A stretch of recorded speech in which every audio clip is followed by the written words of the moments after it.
Hello, everybody. This is Pat and Ken and the Pat and Ken Show. We are watching the Valerie Bertinelli made for television to kick off. We can just can edit this as we go. We can watch the movie and then critique it for everybody. Mother? Okay, so she's back to civilization, probably in Pasadena Yeah. with her wealthy family. Pancho Barnes was born with a silver spoon in her mouth. Isn't that how it goes? Yeah, some wealthy family from I have Pasadena. had I see, Pancho. beginning to think he didn't have a heart. It's nice to see he's human after all. Who's that kid? Okay? Yeah. Who's that kid? It's Billy? It's her, There is nothing wrong with teaching a boy how to ride. You fight me every step of the way. he's a preacher. That's her husband. Who? Pleasure is reading big. That's her husband. There is He's a more to life preacher. than- Okay, so that's her first marriage. I guess. Dave was was here married like 4 with us times. 4 times. Yeah, I guess that's her first. Well, your daddy thinks horses are dangerous, so let's get on that plane. Looks like a chick flying. Where was this filmed? In I don't know. I can look up Southern the California? locations and stuff, but I'm using my phone here. Let me look it up. I'll get all the locations. Disney Ranch or something? Never laugh at an angry man. Get mad. Is there anything I could do to help you? Never ask. Yes. You can ride to the nearest telephone, call Harry Clover. Name's in the book. Tell him to get his fanny over here. What name should I give him? Ben Catlin. Stupid Ben Catlin. I love your plane, Mr. Catlin. Me too. Husband number 2. Are you going today or tomorrow? When did this movie come out? In the 80s? Yeah, I think so. I don't know. I'm going to have all the info. 1980. Let's see Oh, wait a here. minute. 1988. Oh, I never think anybody under 12.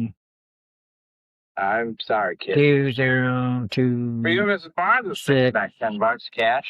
shift. Hey, let's go. Yes, ma'am. There's a jacket and a helmet and goggles in the front seat. When you get in there, that seatbelt on tight, real tight. What about the parachute? That was class operation. Billy, you go up there and wait for me by the hangar, okay? Your mom's gonna fly. First time. While they're learning to fly, I'll give you a funny story. I can't get into my There's- deep.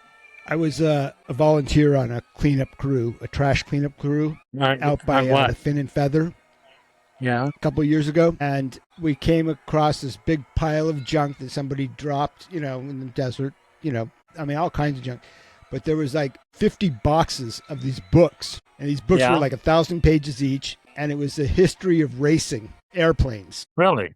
Did you still and, have them? it was. We kept several of them. I still have them, and she's probably in a section of the book. I forgot to check. I was going to check this afternoon, but I didn't. Okay. IMDb. Crow. 88. 88. It was made in 88. Let's see here. 1988. And you wanted to know the Yeah, location. Let's go to the filming locations. New phone. Sorry, Gat. Remind me on the next podcast is to shut off my phone. Okay, trivia. Filming locations. They filmed at the Hartley Field Airport in Denton, Texas, Forney, Texas, USA, historic home used interior and exterior, Dallas, Texas, Fort Worth, Texas, Houston, Texas, and Galveston, Texas. So they filmed it all in Texas. So everything in Texas. In Texas, we know that Sounds now. cheap. Yeah. Not according to our governor. Must have been terribly expensive to film here Yeah. in 1988. Guess you couldn't get deals in the Antelope Valley then. There had to be a reason why they did it in Texas. Let's see. Technical specifications, production Yeah, they probably status. couldn't do any flying stunts or anything like that out here. Here's the trivia. You ready? A TV movie for the CBS network. That's the trivia. I can't believe they don't have any trivia. Even my account has trivia. Okay, the cast. The filmmakers. Directed by Yeah, who's Richard T. Heffron. The director, Richard Heffron. Yes, Richard T. Heffron. What's his background? And let's take a look. The Amelia Earhart story. No, I'm just kidding. You like women that fly, I see.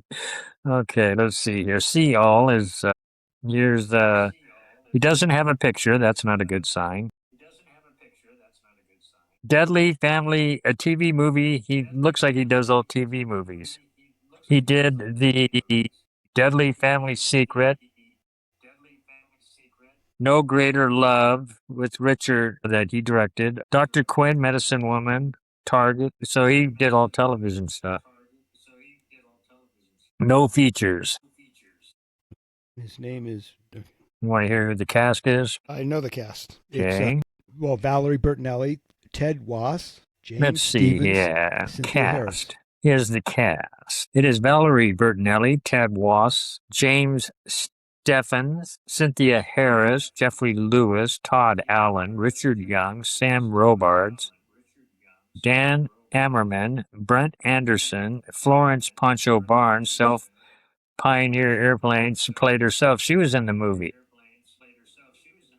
Florence Pancho Barnes, Self, plays herself, Pioneer Airplane pilot. Norman Bennett played the doctor. Bill Bollender played Colonel Rand. Catherine Bongfelt played April Smith, probably related to me, the fictitious person. Diggs Brown, Michael Campbell, Christina Carson, Holly Dawn Davidson, John S. Davies, Vince Davis, and Chris Doridis. I've never heard of any of these people. Koina Dunn, John Evans, John Erisman Evans, Sandra Fish, go Fish, Sean Galise, Kathy Grable, Tim Green. Isn't Tim Green that comedian? Or no, his name's Tom. Who? David Hussey, John Hussey, Russell Jewell, David. He got quite a crew. I mean, quite a cast. Louis Limas, Stephen Novak, Marco Pirelli, Robert Prentice, Mary Kathleen Quintera. I can go on and on. There's still a shitload. I don't know any of these people. Nobody that made it big. Well, they say that in the reviews, they sanitized Barnes's life. Made her look good, huh? Sanitized, Yeah, you mean? You know, she was not, pretty crazy, apparently. Yeah. That's what we want to see, the truth. You can't handle the truth. Then you better call Chisholm. Yeah, I got to call Dave. Thanks, Dave, for cleaning it up. I guess in the 88, for television, you had to. Yeah, well, he has a co-writer. Blame it on him. Yeah, let's find out. John Michael Hayes. He wrote Alfred Hitchcock films in the 50s. Well, that's cool. Yeah. To Catch a Thief, The Man Who Knew Too Much. Who's that? The guy that co-wrote it with him? The writer, John Michael Hayes. So here's our dialogue. Maybe I should just do it now. We can piece it into our repertoire.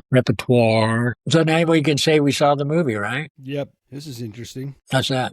It was The an actor? He plays in this film. Right. He was Danny Dallas on the series Soap. Yeah, I liked Soap. Danny Dallas? That was her son, Danny wasn't Dallas. it? And he was Nick Russo on the sitcom Blossom. Blossom, I remember that. I never watched it, but I know it was that girl that was ugly or something. Welcome back, everyone. Today we are diving deep into the high-flying, boundary-breaking life of a true Antelope Valley legend, Pancho Barnes, before test pilots ruled the desert skies, flying faster, living louder, and leaving, not according to Dave, an unforgettable mark on our valley. From her happy bottom riding club to her Hollywood stunt pilot days and right down to Barnes Aviation at the Fox Field, this is a story of rebellion, community, and flight. Plus, we'll be joined by local, well, I'm not going to say that because Dave's not joining us yet. But if he does get a hold of me, we can do it and just add it on, you know? All right, let me do that intro. Yeah, you're ready, Kenny, for the Well, there's intro. plenty of people that have YouTube videos. Yeah, plenty of people. All right, let me get this straight here. I watched a couple of them the other day. What's that? YouTube videos? Are you ready, boss? You know, like on the club, the bottom, whatever we call it, whatever. The Happy Bottom Riding Club? Yeah. All right, here we go. I'll go ahead and do this intro. Now, do you want it to be Kenny and Pat or Pat and Kenny? Or do you want Patrick and Kenny? Area. This is your area, your hometown area. So we'll go with Patrick Smith. This time. Kenny Brandt. Yeah, no, we'll just say this Well, Pat and we'll Ken. change it up all the time, you know. Yeah, Pat and Ken show. Well, hello, this is Pat and Ken with you. And we're going to, everyone, today we are diving deep into the high-flying, boundary-breaking life of the true Antelope Valley legend, Pancho Barnes.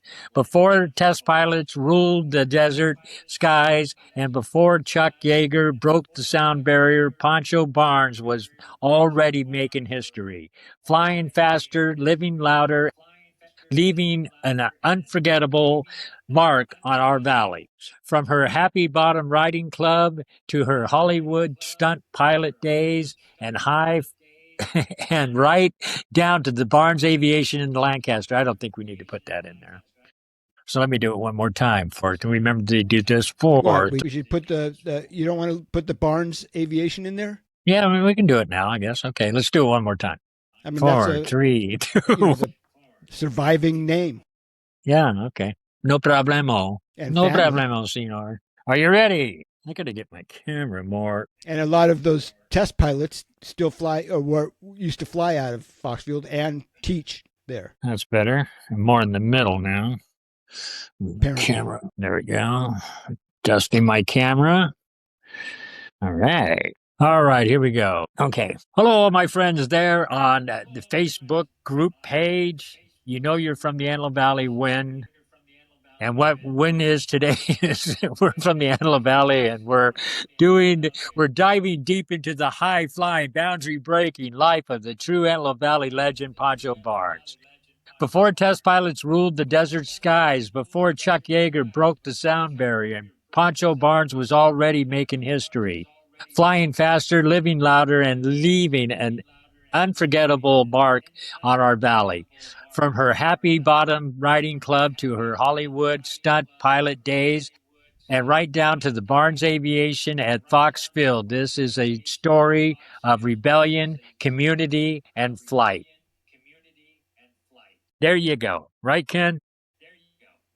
And that's what it's going to be about. And you guess you can throw in the female fight also. Female fight? Position in the world of pilots. Well, you know, I pilots, read that she test pilots flew against Amelia Earhart in some sort of she beat her record. Huh? Well, they And which raced. one? They used to race the female club that raced, airplanes. And in 1930, she broke Amelia Earhart's speed record. So Ken and I were just sitting back here watching a movie that our friend Dave Chisholm wrote back. They produced it in 1988 for television, the Pancho Barnes movie. Well, Valerie Bertinelli, I think whoever did the casting,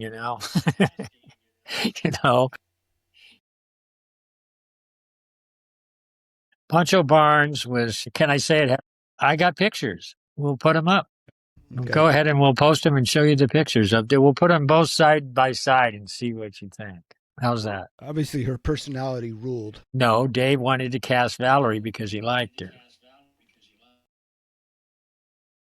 That's what he told me. I don't know. I said, hey, when you guys casted Valerie Bertinelli, I mean, for Pancho Barnes, didn't you think that was kind of an insult? Shit, we'll have to cut most of this out. Maybe we won't. So anyway, we're fortunate to be here in the Antelope Valley with all this aerospace. Growing up here, I had so many friends that I grew up with that their family worked out at Edwards. I mean, my next door neighbors, their dad worked out there, but he didn't tell us what he did for, we go, where did your dad work? He wouldn't even tell us because it was some kind of secret program. Always something secret going on. But, I have another friend of mine, Dave Evenson, and his dad was a test pilot. He said his dad was the only one that didn't drink. Dave Evenson, you'd seen him over at Mike's house, the guy with the glasses that has the Parkinson's. Dave? You probably met him. His brother worked with me, Eric Evenson. But his dad was a test pilot. And he's got some great stories that he tells me about him. But I got that. He goes, my dad was the only test pilot that didn't drink. Yeah, man, maybe he was. Yeah. I posted some of his stuff on Facebook, some of the stories that I pulled up on him. I can pull some up in there. Let me take a look here. I remember I did that and I got pretty good. His dad had something to do with he was at Rockwell. Let's go to groups growing up in the Antelope Valley. You know you're from the Antelope Valley. 24.9 thousand, almost 25,000 members on this group. Let's see here. Let's go to me and let's go to my post.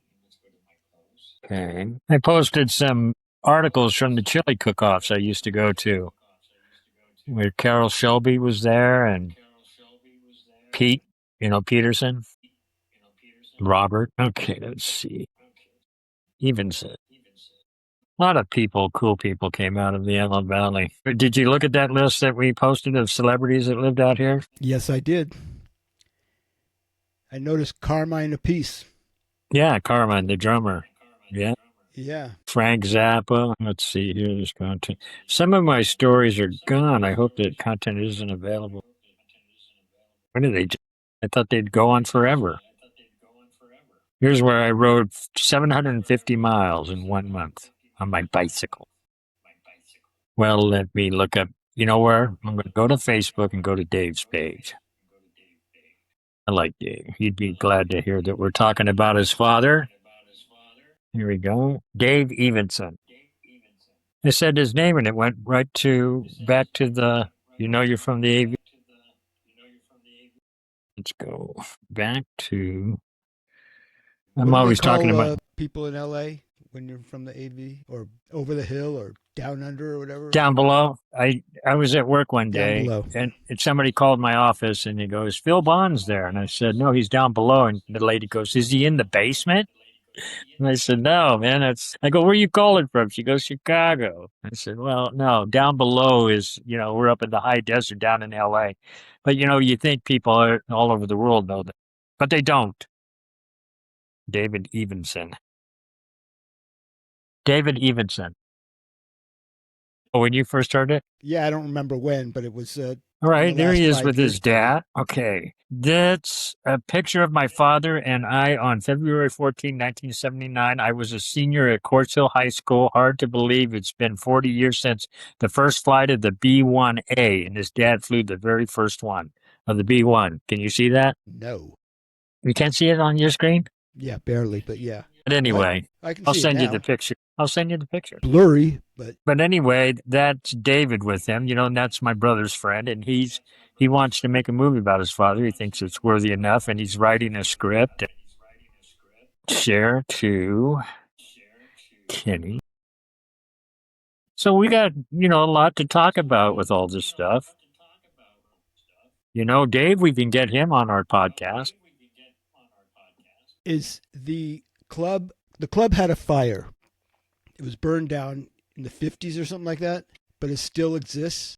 Yeah, now if we go, like the structure. Well, on the comments on Facebook, all the people that commented on my post and stuff, a lot of people talk about all the history, but let's go to the overall. Pancho Barnes, Pratt, let's see, Valley celebrities. Okay, let's take it. Pancho Barnes, Florence, Leontine Lowe Barnes. Let's see here. Williamville. Her son, who was killed in the P-51. Your Facebook group announcement post. Let's see. See here. What happened to Pancho Barnes' Happy Bottom Riding Club? When did it catch on fire and burn down? I think it was the 50s. Here's a real story you can use on your podcast. Well, we are right now. What happened to Pancho Barnes and the Happy Bottom Riding Club? Pancho Barnes built the Happy Bottom Riding Club in 1930s. Near it became a legendary wild desert, blah, blah, blah, blah, blah, blah, blah, blah, blah. And let's see, after the fire happened. See why? Suspicion. The fire, when it burned down in 1952, November 14th. The Happy Bottom Riding Club burned down to the ground on November 14th, 2. The fire destroyed the entire ranch and building. They were trying to kick her out anyway because they were going to make the runway at Edwards. Official cause was listed as electrical accident. Many locals and Pancho herself believed it was no accident. Why suspicion? At the time, the U.S. Air Force wanted Pancho Barnes' land to expand Edwards Air Force Base. She had been in a long legal battle with the government. The ranch burned during this dispute. Pancho always believed the fire was intentional, sabotage to force her out. This has never been officially proven, but it remains one of the great Antelope Valley mysteries. So there Okay, you I go. also heard. Well, I also heard that her partner set the place on fire, and that they discovered that was the cause. It was arson, and what I read was that she didn't get charged, or they didn't accuse her of it, but her partner. That's as far as I got. And that's a theory? I don't know. It was in either a documentary or a comment that I read. You can read? So it may not be true at all.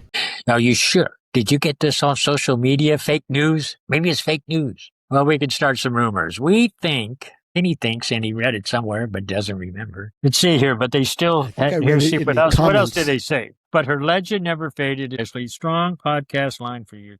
It says here, died March 30th, 1975, age 74, from cancer. In Boron. She died No in shit. Boron. Fuck. They bury her in the pit. Hey, my friend did a bust of her, did a bronze bust. And one of Pete Knight, Judy Schwabacher. Okay. The fire, when it burned down, and she gathered Chuck Yeager and many others at test pilots. It just talks about the people that hung out there. So what do you think, Ken? You think it was... I think it was sabotage. Yeah, I think so too. I'm going to go ahead and but I we'll don't know how many things just burned down, mysteriously in the desert in the 50s. In the 50s? I don't know, but mysteriously burned down? Quite a bit, I bet. It was like she wasn't cooking something like a steak for Chuck Yeager or whatever. And, No, it was electrical. he caught Aren't the you kitchen on listening? fire. It was electrical. The Air Force swears it. Okay. The Air That's not Force what I wanted her heard. land. She was in a fight with the government for it. Come on, wake up, Ken. Well, I know that she was in a fight with the Air Force because they wanted to make the runway, government.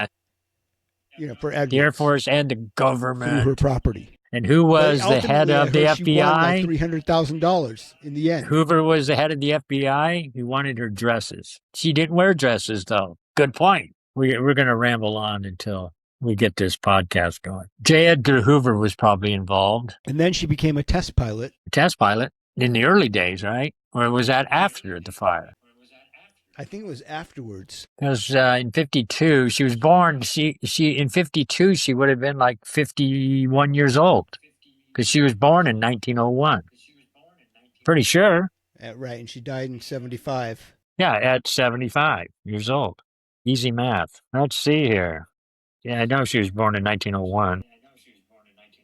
I wonder if she would have realized we'd still be talking about her these days. So, let's see.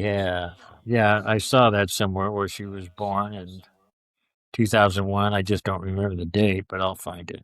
We've already The date missed she her. was born July 22nd, 1901. Really?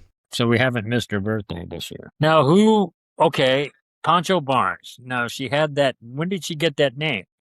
Well, She if you changed watch it the to movie, Pancho back in... She looked like a little kid in that movie when she came up with her mom and said, "I'm changing my name to Pancho." Yeah. But then when did she marry Barnes? You said she was married 4 times. So Barnes was her what husband? Second? That's what I read. I could be wrong. Maybe he was the preacher man. But then again, okay, her son's name was Barnes. So it had to be her last husband, I would think. But how long has she been using that name, Pancho Barnes? I'd like to know. Pancho Barnes or Pancho? Pancho Barnes. Because everybody talks about her. Well, It's maybe Pancho she was Barnes. married. All right, let's go back over this history here. Facts.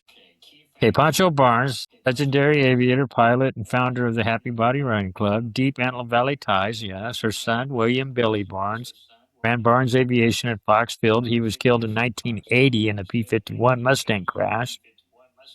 Barnes Aviation continued operating.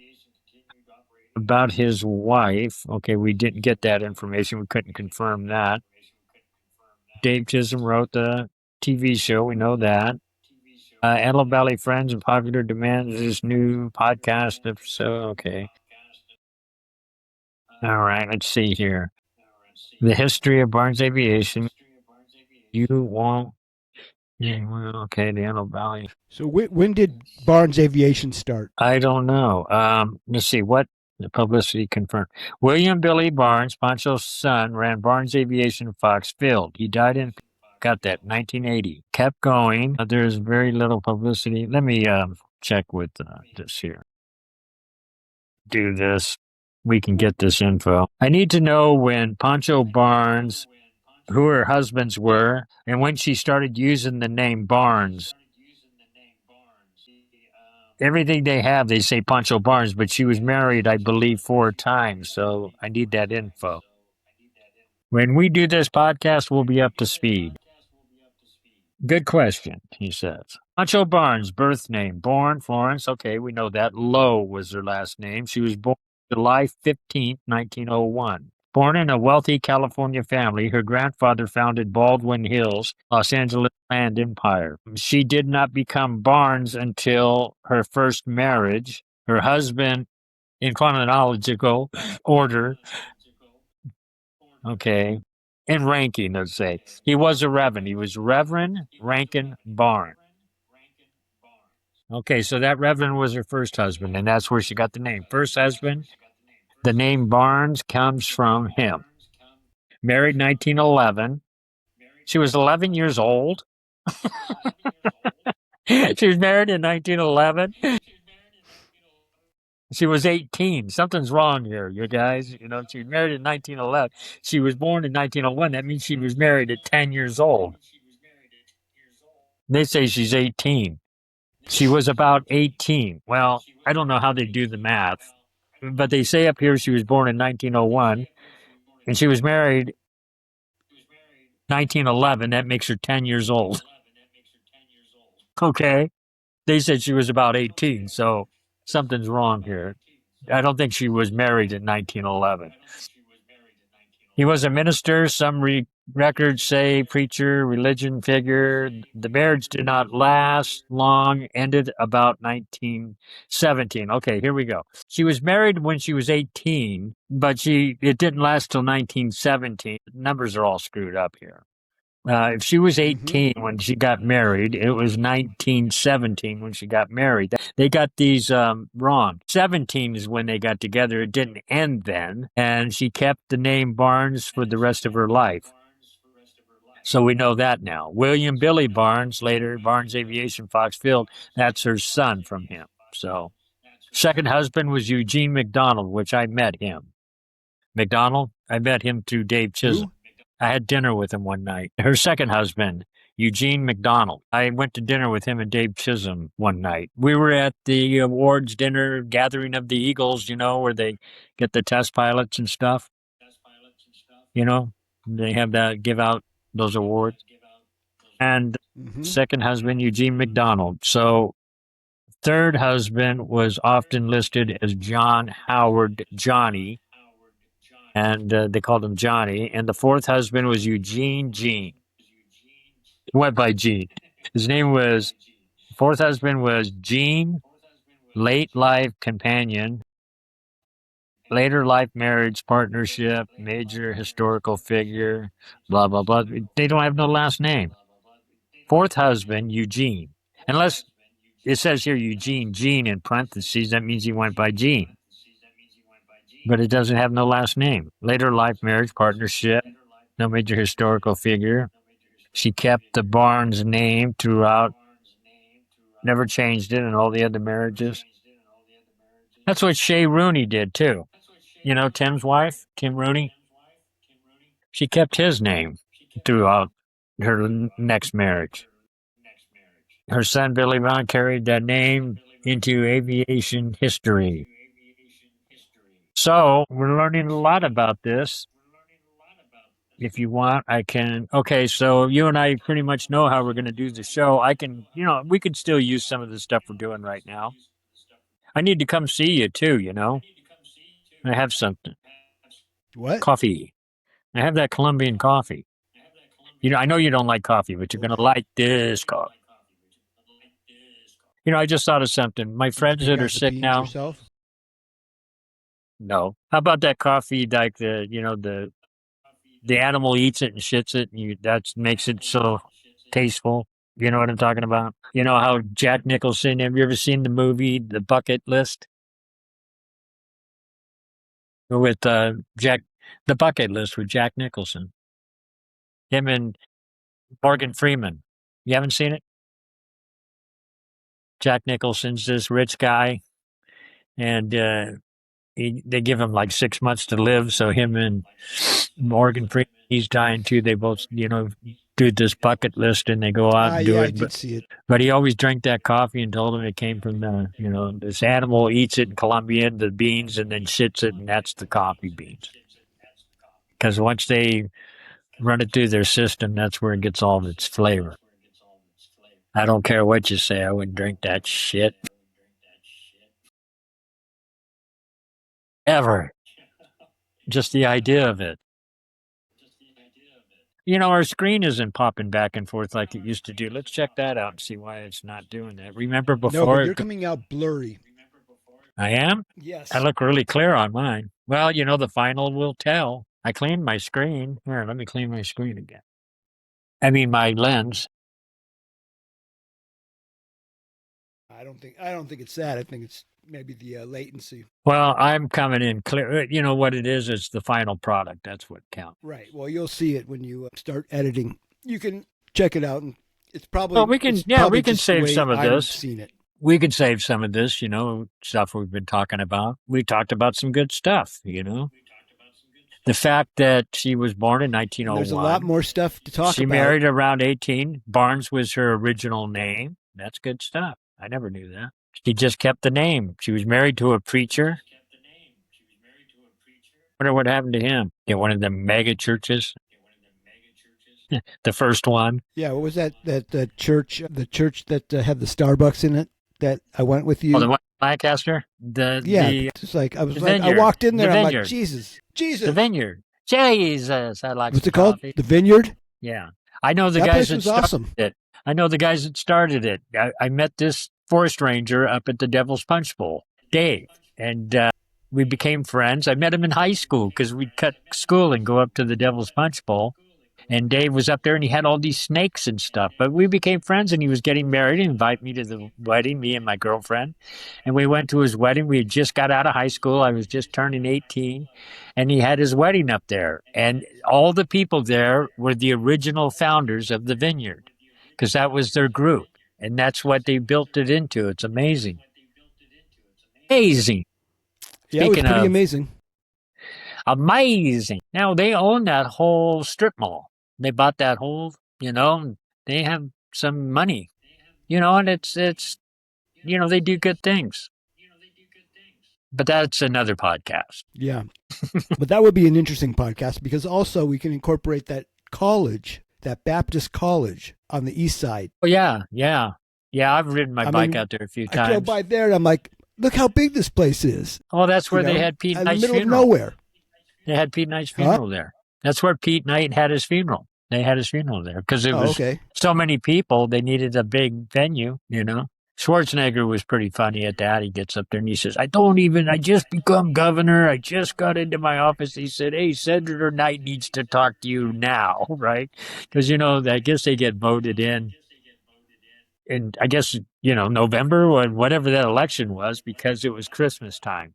And he said Pete Knight came into his office and he said the first time he met him, he says, Governor, those Democrats changed the name to the Christmas tree. They changed it to the, what do they call it? They couldn't call it Christmas tree. They're calling it the holiday tree or some shit, And he goes, we got to change it back to the Christmas tree because we got to keep Christ in Christmas, God damn it. Got to keep Christ in Christmas, God. What did they call it? They had some stupid name, the holiday tree or some shit, but they wouldn't say Christmas.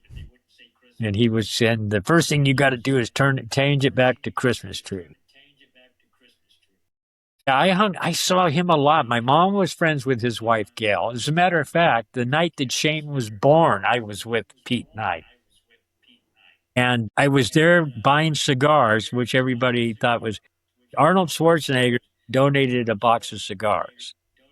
And they were having an auction, and we were at some charity thing, and they were auctioning off these cigars, and I was buying them. And then they kept calling me from the hospital, get your ass over there, right? So I told we were all at the same table, Pete Knight and Gail and this guy that was the head of the Chamber of Commerce. And I said, don't go over, what did I say? I forget how much we paid for him, but don't go over 500, I think I said. And ended up with them. And they thought that it was apropos because, cigars, Shane being born. I got there just in time for Shane to be born. Which they did an article in the newspaper about it. Back then they did that thing. The Valley Press was a local newspaper. Oh, God. I've known you now. Now, check this out. Sydney is 26. I've known you now for over 30 years. Can you believe that shit? Sydney's 26, okay? She was born in 2000. I didn't even grow up in the Antelope Valley. I met you at the Showbiz Expo in 1998, something like that. Maybe before that. I think it had to be between 97 and 2000. So okay, so you had your tongue stud working on a Pennzoil commercial, and then while I was there, I ran into the guy that played for Rod Stewart that was staying with me. That got kicked out of the band, Don Teschner.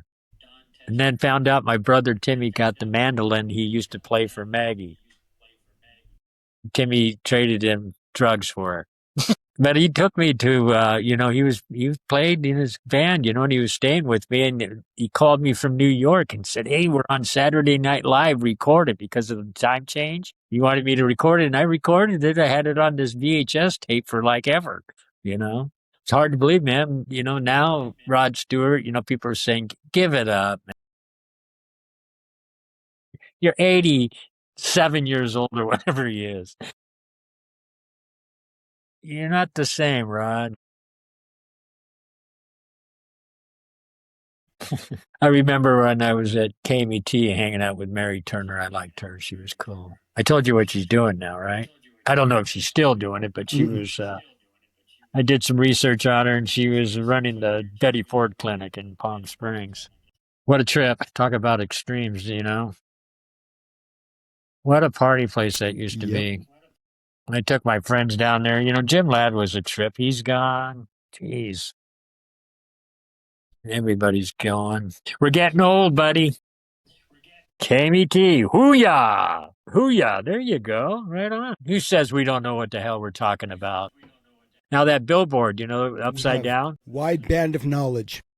I heard that the story was that the company put it upside down by mistake and they liked it and kept doing it. Who could do that? I would fire the guy, put it upside down and leave it. So I think that's bullshit. I was on Mark and Brian a couple times, and then it was weird because I kept running into Mark Thomas because he wrote a movie called Ghost Mom and he brought it to the Antelope Valley Film Festival. And I was on the, working on the film festival and working on the film committee. And, I'd see him when I went to the screening of his movie. And, I was there with Jack Palance after Cody died. And I was there with R. Lee Ermey. We did he was on the show. And I went with him. Met some guy at the bar last night. That night, he went with us. Who's he? Somebody that likes you. Was in the Marines, wants to go to the... All right, bring him. I don't care. Shit. I never saw that guy again. It's like that girl I met, and she said she'd do anything to meet Jason Priestley, introduced her to him, and never saw either one of them again. No, I saw Jason at the wedding. I was at Ian Ziering's wedding. I spent the whole time talking to... Who was it? What wedding? He was in Domino, too. Huh? Ian Ziering. He was marrying Nikki Sheeler. Huh? He was on 90210. Who was it? Ian Ziering was one of the stars on 90210. Yeah. Okay. And he married Nikki Sheeler, and I was invited to the wedding, and I spent the whole time talking to Aaron Spelling. Didn't even eat. He sat outside because he was smoking his pipe. how I got to know him, right? He was over with Candy talking, right? And Tori was over there, and I had a cigarette. We were all waiting for the dinner to start and shit. We were all having drinks, reception after the wedding. So anyway, we're all in tuxes and shit. And I go up to him and I said, I had a light, but I had a light, but I acted like I didn't. And I go up to him and I said, "Do you have a light?" Because he smokes a pipe. He had it in his hand, so he lights my cigarette. And I said, "Can I ask you a question, Mr. Spelling?" He goes, "Sure." And I go, "How do you feel about roofing contractors?" Because he just lost that case against that roofing contractor that at the biggest single residence home in Hobie Hills, his house. And he took his pipe and he pointed it towards me and he goes, "That was Candy's fault." And he starts telling me the story. And I looked at Candy and she's got this big 4-carat diamond ring. And I said, "He says it's all your fault, right?" She didn't even know what I was talking about. But we sat down and talked for the rest of the night. Oh, it was interesting as hell because that guy has done so much. A writer started off and, all the shows he did, told me that he could never flies. And that's what the Love Boat idea, I guess, came about because, he is in World War II, he was supposed to catch a plane and he missed it and it crashed and everybody was killed. And his mother made him promise on her deathbed that he would never fly. So he said he wouldn't. So they take, cruise ships everywhere. That's what I got out of it. I'm going to have to double check it, but it was him telling me this shit. And, I remember, and then I sent him when I got home. I bought $100 lighter, pipe lighter, and sent it to him. Said thanks for because all night he had to light my cigarettes, and I had a lighter in my pocket the whole night, but I couldn't pull it out. So I acted like but it was cool. It was worth it. Uh, you know, everybody wanted to talk to him, so I was with him. All the cast of the show would come up there. I knew Jason because I was doing transportation on the show. But the only reason I got invited to the wedding is because his bride grew up with my ex-wife. And she got the actual invite. But I worked on the show, but it was kind of cool because the people on the show had seen me. Jason Priestley already knew who I was.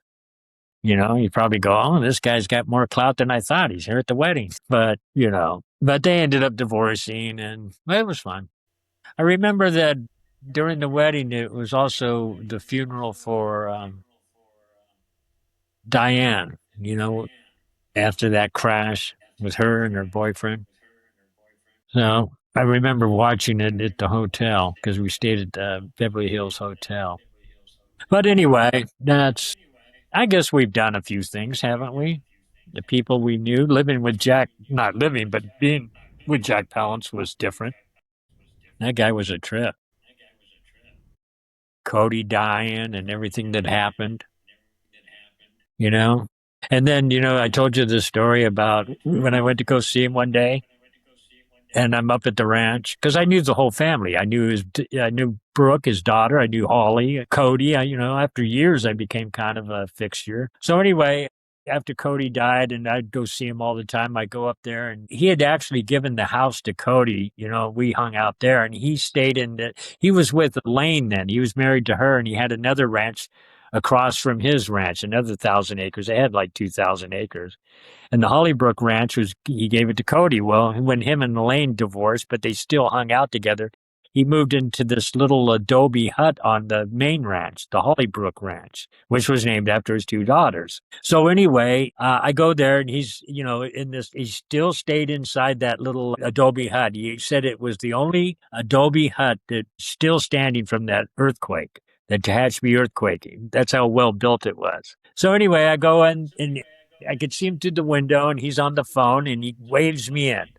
And he goes, "Okay, Liz. All right, Liz." And he hangs up. And I said, "So was that Liz Taylor?" He goes, "Yeah." And I go, "You know Liz Taylor?" And he goes, "Jesus Christ, Pat, you know her son." I go, "I do? Michael's married to my daughter." And he's actually, Michael, Elizabeth Taylor's son, was married to his daughter. And I knew Michael, but I didn't know he was Elizabeth Taylor's son. Nobody told me. That was a trip. So anyway, Brooke's husband, Michael, was that director that she had the kid with, so it all makes sense now. But he didn't come up. And when I met him, he didn't go, I'm Elizabeth Taylor's son, you know? And another thing that blew my mind, Jack's last name, right, was like Planet. He was from Pennsylvania, the Latimer mines. His name was Walter. His sister still called him Walter. Changed his name, right, to Jack Palance. And it was like, God, what was it? It was like Planet Check or something. But anyway, his brother changed his name. Why? He's not even an actor. Changed his name to John Palance. I said, why? Guess he didn't like the name. I have you that don't want to get info. left. We'll have to do a podcast on Jack too. There's stories I could tell you. He had these books, that he wrote. They're called sonnets about all these different. He did these they're like poems. You know what I mean? Sonnets. He wrote this book, and his publisher went out of business. And I told you about the Beatles, right? How Cody was in that picture when we were up there. And I found it on the ground. I picked it up, and it's Cody, and all four Beatles got their arms around him. And I, found out that Jack was friends with John Lennon. But I never knew that. Cody never said anything. And what happened was Jack met John Lennon in England. He was at some pub or something, but he'd seen his movies. This is before he was even in the Beatles. John was like a teenager. They remained friends, for years. And Jack had an apartment there too, up at the, in New York, the famous apartments. You know what I'm talking about? Where John Lennon was killed? Those apartments that were like, Dakota. yeah, the Dakota. Well, he lived there too, Jack did. And that's why I asked you if you knew Elliot Mintz, because I see him on Facebook all the time. Jim Ladd introduced me to him because he used to be his next door neighbor. Yes, sir. Our podcast is we're gonna be able to. I think we can hold our own. We're don't be you? all over the place. Shit, man.